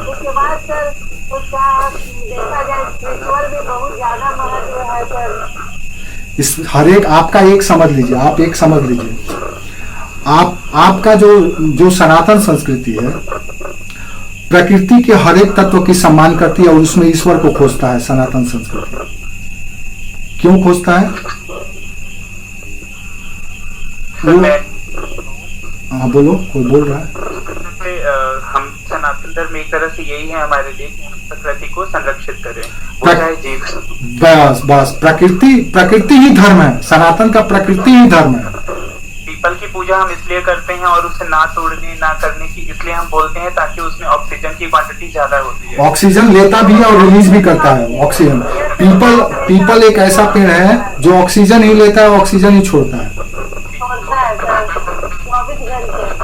24 घंटे। तो सब साइंटिफिक है। अब हम लोग उस पर बात करेंगे सनातन, जब संस्कृति पढ़ेंगे ना तो संस्कृति में ये सब आएगा, आपका कॉन्सेप्ट क्लियर होगा। अभी उधर हम नहीं जाते हैं, लेकिन धर्म समझ लो कि धर्म नहीं। सर वो 5वां उसका जो मुस्लिम राज्य था वो आप उधर से कंटिन्यू करिए। हाँ 5वां था कि चौथा था ना? चौथा था, बहमनी राज्य चौथा स्टेट है। मालवा हमने पढ़ा था ना लास्ट। नहीं, बहमनी में आ गए थे, बहमनी में आ गए थे। ठीक है, तो बहमनी राज्य की स्थापना की थी अलाउद्दीन बहमन शाह। लेकिन जब 1526 में बाबर आक्रमण किया था, उस समय बहमनी राज्य 5 टुकड़ों। माइक म्यूट कर लो।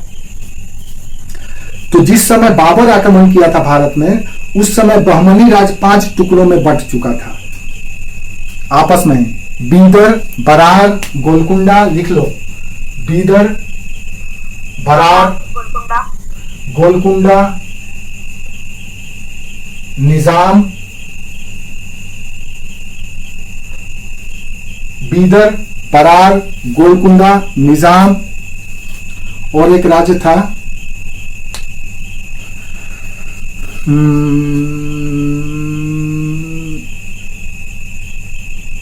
कौन कौन सा हुआ? बीदर, बीजापुर। तो बीजापुर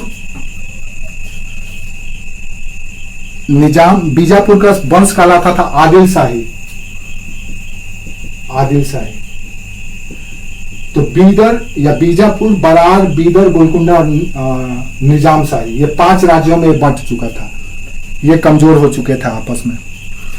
बीजापुर, बीदर, बरार, गोलकुंडा और अहमदनगर या निजाम शाही, अहमदनगर या निजाम शाही राज्य, इन 5 राज्यों में बंट चुका था और ये आपस में ही झगड़ते रहते थे। अब दक्षिण में एक हिंदू राज्य था, ये चौथा राज्य हो गया। एक 5वां राज्य था इस्लाम का बंगाल में, 5वां राज्य।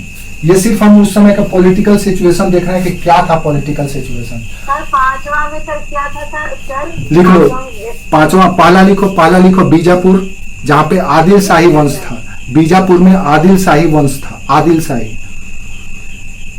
दूसरा था अहमदनगर, जहां पे निजाम शाही वंश था। तीसरा था बीदर, जहां बीदर शाही वंश था। चौथा था गोलकुंडा, जहां कुतुब शाही वंश था, कुतुब शाही। और 5वां था बीदर, जहां पे बीदर शाही वंश था। सर इसके एग्जाम में क्वेश्चन बनते हैं? इसमें एग्जाम से क्वेश्चन सिर्फ नाम आपको लिख देना है मेंस में। मेंस में आप इसका नाम सिर्फ मेंशन कर सकते हैं कि 5 छोटे छोटे उस समय राज थे जो बहमनी के अवशेष पर पैदा हुए थे। बस, बाकी उनके बारे में आपको जानने की जरूरत नहीं है। बस आप लिखोगे, मेंशन करोगे तो पता चलेगा ना भाई कि उस समय छोटे छोटे इस तरह के राज थे जो एक समय यूनाइट था लेकिन खंडित होकर के, जैसे कांग्रेस टूट करके कई कांग्रेस बनाए, एनसीपी और पता नहीं तृणमूल कांग्रेस। तो उसी तरह से ये भी है, एक वंश कैसे टूट करके कई वंश अलग अलग हो गए। सर आपने बदार का क्या बताया हुआ है? क्या बदार जो है उसका क्या बताया आपने? क्या है, फिर से बोलो। बीदर शाही बताया, फिर गोलकुंडा का तो बुद्ध शाही, बरार का बरार शाही, हाँ बरार या इमाद शाही भी कहा जाता है। ठीक है। अब एक और मुस्लिम स्टेट है 5वां, वो है बंगाल का। बंगाल का 5वां है मुस्लिम राज्य। हम मेजर मुस्लिम स्टेट का बात कर रहे हैं, उसके बाद 2 हिंदू स्टेट का बात करेंगे। 5वां है बंगाल, ये भी मुस्लिम शासक हैं। और यहां पे हुसैन शाह का शासन था। हुसैन शाह ने, अलाउद्दीन हुसैन शाह,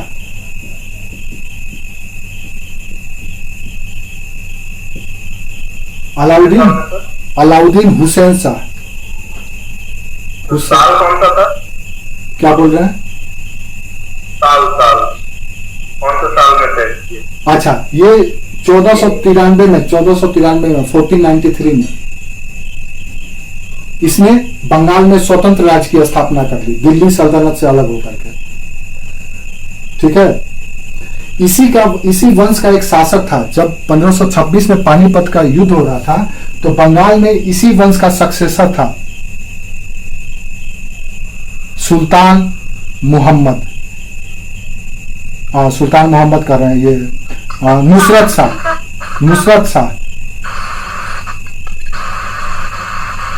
किसी का माइक ऑन है? Mic off. हाँ,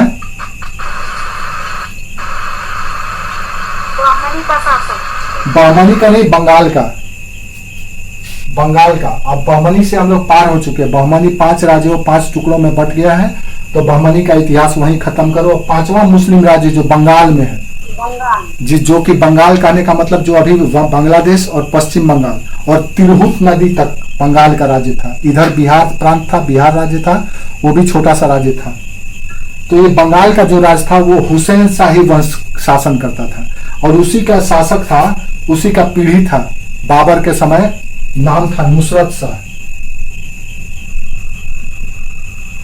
बांग्लादेश और क्या था सर? बांग्लादेश और वेस्ट बंगाल, अभी का वेस्ट बंगाल और बांग्लादेश। पहले देखो, ब्रिटिशर्स से पहले बंगाल का मतलब होता था बिहार, बांग्लादेश, पश्चिम बंगाल और उड़ीसा, ये सब मिला करके बंगाल कहलाता था, बंगाल प्रोविंस। म्यांमार भी आता था? क्या बोल रहे हैं? म्यांमार नहीं, म्यांमार अलग हो गया था, म्यांमार पहले से अलग था। म्यांमार पर हम लोग का कब्जा बहुत पहले ही छूट गया था। ठीक है, उधर असम एक अलग स्टेट था। झारखंड भी झारखंड तो अभी अलग हुआ 2000 में, 15 नवंबर 2000 को। उससे पहले तो झारखंड ऐसे ही था। झारखंड दरअसल रिसोर्सेस का केंद्र था। यहाँ से हाथी और जंगली लकड़ी बड़ी मिलता था, और सेना में यहाँ के जनजाति पार्टिसिपेट करते थे। यहाँ के जो जनजाति होते थे बड़ी कुशल सैनिक हुआ करते थे। हाँ, तो ये बहुत हमें बहुत साला बाजारी यहाँ इधर चलता रहता है, लकड़ी वगैरह का। हाँ। और लो आईएस ये सब का बहुत ज्यादा। हाँ, तो ये बंगाल, अब आप समझ गए कि 5 मुस्लिम राज्य थे, और ये अगर 5 मुस्लिम राज्य चाह जाते तो बाबर को नहीं घुसने देते। Yes sir. लेकिन ये सब के सब आपस में लड़ते थे। सब चाहते थे कि फलानवा मर जाए तो हम कब्जा लेंगे। यही शुरू से भारत के पानी का एक सबसे बड़ा खूबी है, यहाँ गद्दार बहुत पैदा होते हैं हर एक कालखंड में, लेकिन इसी में कुछ ऐसे लोग भी पैदा हो जाते हैं जो भारत की बागडोर को संभाल लेते हैं हर एक कालखंड में। नहीं तो भारत कब का कब बर्बाद हो गया था। आज भी वर्ल्ड लेवल पे बहुत बड़ा कॉन्स्पिरेसी चलता है भारत के खिलाफ कि भारत को कैसे कब्जाया जाए, लेकिन भारत को कभी कोई पूरी तरह से कब्जा नहीं सकता है, क्योंकि यहाँ की हवा में ही राजनीति है। आप देखेंगे कि जैसे आप अभी तो कोई पैदा ही नहीं हुआ जो भारत पर कब्जा कर सके। कब्जा तो हुआ है, लेकिन अस्थायी नहीं रह सकता। दोबारा नहीं हो सकता सर। अस्थायी नहीं रह सकता, हो सकता है, अस्थायी नहीं रह सकता है, परमानेंट नहीं रह सकता। यहाँ एक से एक रणबांकुरे हैं। यहाँ गांव के खेती से लेकर के नासा तक पार्टिसिपेट करने वाले लोग हैं। नासा में 26% पॉपुलेशन आज भी शेयर करता है। 100%। हाँ, 26। तो यहाँ टैलेंट का कोई कमी नहीं है। भारत की भूमि का एक बार क्या हुआ कि अलबरूनी आया था भारत, अलबरूनी की कहानी। तो भारत आया तो वो अपना जो मध्य एशिया, मिडिल एशिया का देश घूम करके आया था, नगर घूम करके आया था, इंटेलेक्चुअल से मिल के आया था। यहाँ आया तो देख रहा कि यहाँ के जो छोटे छोटे ब्राह्मण है गली गुचे घूमने वाले, वो भी इनको वैल्यू नहीं देता है। वो बड़ी क्रोधित हुआ, बोला यार हम इतने विद्वान हैं, हम फरगना के दरबार में रहे हैं, समरकंद के दरबार में रहे हैं, यहाँ हमको कोई पूछवे नहीं करता है। तो उसको पता चला कि यार ये ऐसे ही नहीं, ये लोग बहुत इंटेलेक्चुअल लोग हैं, लेकिन एक कमी है, ये लोग बड़ी घमंडी है। ये लिखा है उसने अपने पुस्तक में, इस बात का लिखा है कि भाई यहाँ के लोग बहुत नॉलेजेबल है। यहाँ के कहा जाता है कि यहाँ का तोता भी वेद पढ़ता था, यहाँ का तोता भी वेद का पाठ करता था। स्थिति ये था यहाँ के। टैलेंटेड है इंडिया। बता रहे हैं कि जब शंकराचार्य के बारे में जब जानने की कोशिश, जब इस्लाम का भारत में प्रभुत्व बढ़ रहा था, तो शंकराचार्य पर कब्जा नियंत्रण करने की कोशिश की गई कि कैसे इसको खत्म किया जाए ताकि इस्लाम का प्रसार हो। और शंकराचार्य ने ठान लिया था कि हमको सनातन को पुनर्स्थापना करना है, तो उसको कब्जाने के लिए बहुत कुछ किया गया। लेकिन जब गया जो भी एक बात याद रखो कि जो भी, एक बहुत अच्छा चीज आप लोग को बता रहे हैं, इनफॉर्मल इंफॉर्मेशन है, लेकिन याद रखो जितने लोग वेद पढ़े, जितने लोग गीता पढ़े और उसका ट्रांसलेशन किए, वो सब के सब हिंदू धर्म में कन्वर्ट हो गए हैं। आप ये बात जान करके आश्चर्यचकित हो गए। आप गूगल पे भी जाकर के सर्च कर सकते हो। जिसने भी इनका ट्रांसलेशन करने की कोशिश की वो कन्वर्ट हो गया। क्यों? क्योंकि उनको रिलीजन का मर्म समझ में आया कि क्या होता है रिलीजन। कोई कोरी कल्पना नहीं, कोई मिथ नहीं, कोई फैंटेसी नहीं, सब के सब एकदम एक्सपेरिमेंटल। तो अलबरूनी को भी इस बात का बड़ी तकलीफ हुआ था कि यहाँ के लोग ऐसे हैं, घमंडी है। तो ये 5 मुस्लिम राज्य अगर चाहते तो बाबर को रोक सकते थे, लेकिन नहीं, वो नहीं चाहे। अब 2 बचे हिंदू राज्य जो सबसे शक्तिशाली राज्य थे। अब 2 हिंदू राज्य हैं। एक है इधर मेवाड़ का, जहां का राजा है राणा सांगा, और दूसरा राज्य है विजयनगर दक्षिण में। और ये दोनों के दोनों इतने शक्तिशाली हैं कि ये पूरे मुस्लिम शासक 5 के अलावा और भी छोटे छोटे जो राज्य हैं उन सबों पर अपना प्रभुत्व रखते हैं, इतने शक्तिशाली हैं। उत्तर पश्चिम में राजस्थान में मेवाड़ के शासक राणा सांगा, और दक्षिण में विजयनगर, जो पूरे दक्षिण के बहमनी राज्य को नियंत्रण में रखे हुए हैं। कभी भी इनके बीच हमेशा लड़ाई होता रहा। राजस्थान, हाँ, राजस्थान के मेवाड़, हाँ, जिनकी राजधानी हुआ करती थी चित्तौड़। दरअसल एक मिनट समझिए, दरअसल जब बाबर आक्रमण किया था तो राजस्थान में 3 प्रमुख राज्य थे। एक मेवाड़ का राज्य, दूसरा आमेर का राज्य और तीसरा मारवाड़ का राज्य। मेवाड़ की राजधानी चित्तौड़, मारवाड़ की राजधानी जोधपुर और आमेर की राजधानी जयपुर। ये 3 प्रमुख राजवंश थे, और भी छोटे छोटे राजवंश थे, लेकिन ये 3 प्रमुख राजस्थान के राजवंश थे। इन तीनों में सबसे शक्तिशाली जो राज्य था वो था मेवाड़ का राजा राणा संगा। दूसरा कौन सा राज्य था सर? दूसरा मारवाड़, तीसरा आमेर। आमेर आमेर ये देखो, कैपिटल मारवाड़ का कहाँ था? मारवाड़ का जोधपुर, आमेर का आमेर का जयपुर। ठीक है, यहीं के राजा जयसिंह हुआ करते थे। हम लोग पहले जब पढ़ेंगे इससे पहले वाला इतिहास तो सब आएगा, अभी उधर जाने की जरूरत नहीं है। लेकिन याद रखो, मुगलों के समय जब बाबर आक्रमण किया था तो राजस्थान में 3 प्रमुख राजपूतों का राज्य था, मेवाड़, मारवाड़ और आमेर। ये 3 वंश था अलग अलग, लेकिन सबसे शक्तिशाली राणा संगा था। दक्षिण में हिंदुओं का जो राज्य था वो विजयनगर था, जिसकी स्थापना हरिहर और बुक्का 2 भाई ने किया था। हरिहर एंड बुक्का। हरिहर और बुक्का दरअसल मुस्लिमों के प्रभाव में आकर के, हरिहर और बुक्का दरअसल ये सेना में सैनिक हुआ करते थे, होयसलों का। जब होयसल पराजित हो गए तो मुस्लिम शासकों ने इसको पकड़ करके कन्वर्ट कर दिया था इस्लाम में, ये मुस्लिम बन गए थे। लेकिन एक गुरु मिले इनको, कवि वेदारण्य, इन्होंने इनको दोबारा हिंदू धर्म में शुद्धि कराया, परिवर्तित कराया और इनको संकल्प दिलाया कि तुम भारत में मुस्लिम सत्ता के प्रसार को रोको, और राज्य स्थापना करने के लिए प्रेरित किया। और इसमें लोकल लोगों को उसे मिला करके अपनी सैनिक क्षमता का उपयोग करके विजयनगर राज्य की स्थापना की। इसी विजयनगर राज्य में बाबर के आक्रमण के समय विजयनगर का सबसे प्रतापी शासक कृष्णदेव राय शासन कर रहा था उस समय, जिसका मंत्री हुआ करता था तेनालीराम। सुने होंगे आप लोग, बच्चा तेनालीराम, पंडित तेनालीराम। तो बाबर जब आक्रमण किया था तो उस समय विजयनगर का शासक था कृष्णदेव राय। विजयनगर की स्थापना की थी हरिहर और बुक्का ने, और कृष्णदेव राय के समय में विजयनगर अपने चरम पर था। आज जो हम लोग वुमेन इक्वलिटी, जेंडर इक्वलिटी की बात, दूसरा नाम क्या बोले आप सर? हरिहर और बुक्का, बुक्का, बुक्का, BUKK, बुक्का। तो ये उस समय का पॉलिटिकल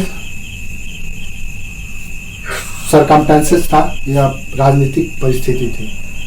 ये राजनीतिक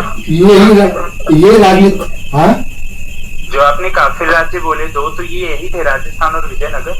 हाँ, हिंदू का 2 प्रमुख राज्य यही था। प्रमुख राज्य और भी छोटे छोटे राज्य थे, बहुत सारे राज्य थे, करीब 20-25 और छोटा छोटा राज्य था, लेकिन वो लोग निर्णायक भूमिका नहीं अपना सकता था। सर काफिर का मतलब नॉन मुस्लिम स्टेट? नहीं, काफिर का मतलब होता है नॉन इस्लामिक पर्सन। अच्छा, हाँ, काफिर का मतलब होता है जो इस्लाम को नहीं मानता है। जी। हाँ, वो कोई भी हो सकता है, जो इस्लाम को नहीं मानता है देन वो काफिर है। Okay sir. और मुस्लिम भी अगर आप नहीं मानता अपने रिलीजन, उसको भी काफिर, वो भी काफिर मतलब बगावती आप कह सकते हो, बागी। यस सर, जो विद्रोह अपने ही धर्म से कर दिया, मतलब मुस्लिम धर्म से। हाँ, वो काफिर है। काफिर है, काफिर एक गाली है, अपमान सूचक शब्द है, एक अपमान सूचक शब्द है। यस सर, हाँ, आपको मानजनक बात है ये। हाँ, आपने बताया हाँ? क्या हुआ?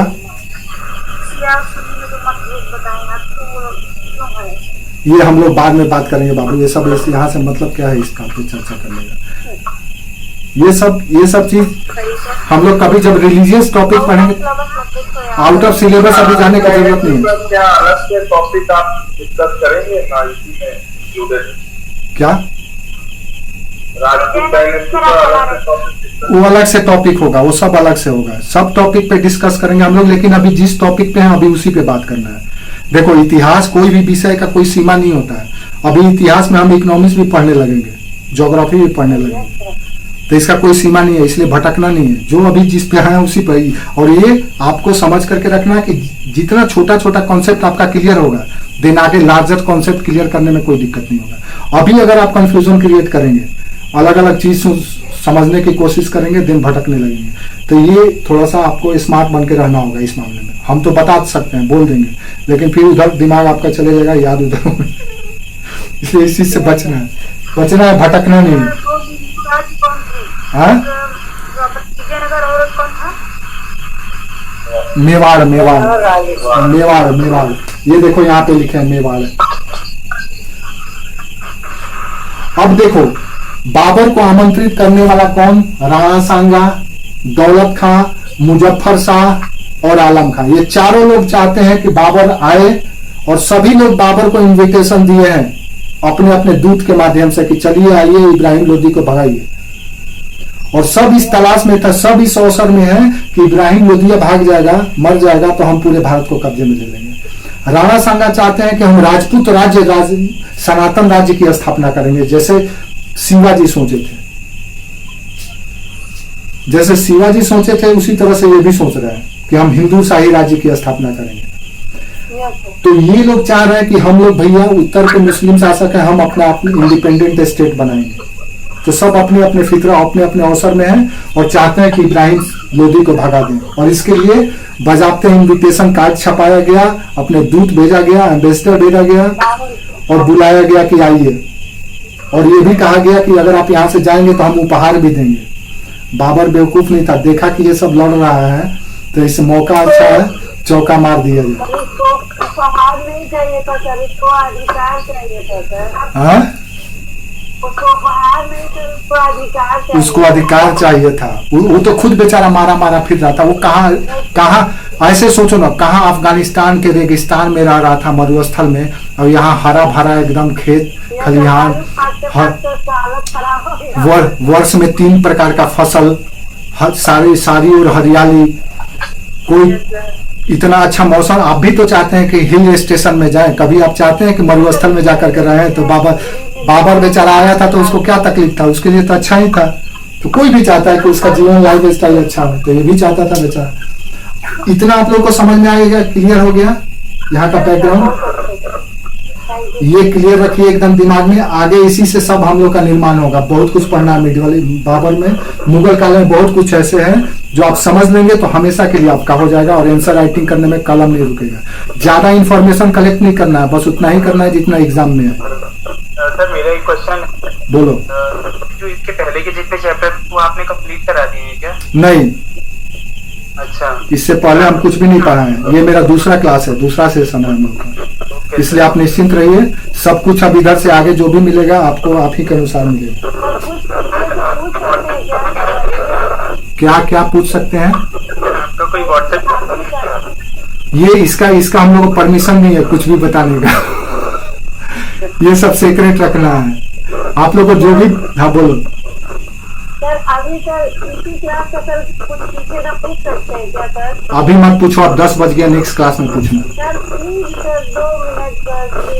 बोलो सर मुझे मालूम सर, एक बार फिर से रिपीट करिए सर, थोड़ा सा पॉइंट सर इम्पोर्टेंट। मेरा इंटरनेट खराब हो गया था सर, कनेक्शन। क्या बोल रही है? मुगल इस्लाम का सर थोड़ा सा बताइए सर कि क्यों कैसे सर मेरा रह गया था सर, कुछ भी नहीं, थोड़ा पॉइंट बता दीजिए। क्या नाम है आपका? निशा। अच्छा निशा, एक काम करो, कल 8 बजे से पहले एक बार ज्वाइन कर सकती हो, 10 मिनट पहले। हाँ तो 10 मिनट पहले हम लिंक पे ये कर देंगे, ओपन कर देंगे। नेक्स्ट क्लास में वेडनेसडे को जुड़ जाना, बता देंगे। ठीक है, जिसको डाउट है जो कुछ भी, वो बिफोर थोड़ा सा हाँ बोलो। ठीक है सर, ठीक है। हाँ, काहे कि हम भी थक गए हैं। हम 4 बजे से क्लास ले रहे हैं, 4 बजे से मेरा क्लास रेगुलर है।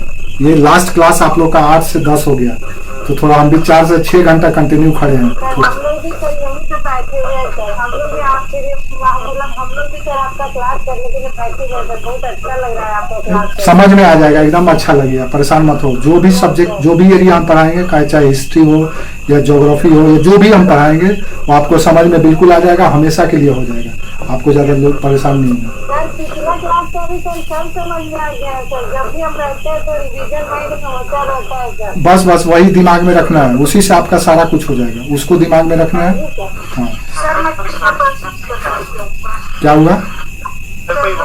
सेशन अटेंड नहीं कर पाई थी आपका। कल नहीं कर पाए थे आप?